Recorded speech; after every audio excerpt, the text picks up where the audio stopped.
За граѓаните по 700 денари, а за проценителите по околу 2000 евра. Битолчани збунети и револтирани околу висината на исплатеното обештетување од општината за земјотресот од 2022 година, кој им направи големи штети во куќите, зградите и имотите.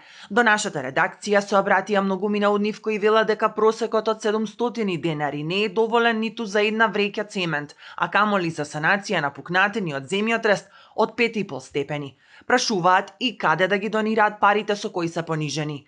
Реагира и поранешната председателка на Советот Габриела Илиевска од поинаку, која вели дека несватливо е како на 2400 битолчани кои имаат огромни штети од земјотресите се одобрени во просек 5%, а за членовите на комисијата која ја правела проценката на штетите потрошени се околу 1 милион денари и тоа за десетина луѓе.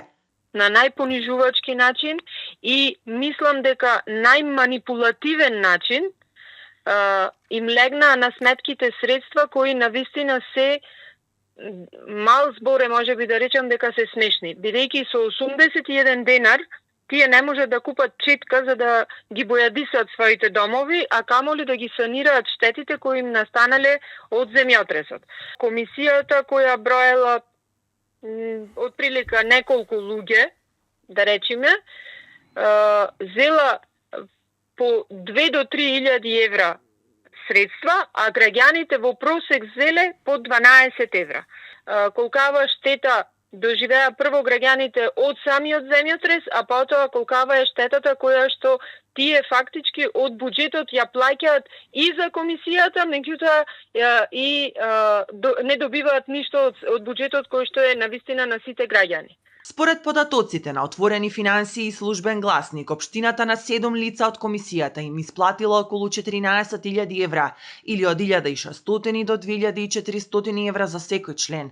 Градежен инженер зел околу 2.500 евра, дипломиран правник околу 2.200 евра, додека на членовите од администрацијата им се исплатени од 1.650 евра до 1.980. Она што е неспорно е дека комисијата уште истата година ги завршила обврските за кои била избрана, ги проценила штетите на 584.617 евра и извештајот во вид на елаборат веднаш го испратила до владата.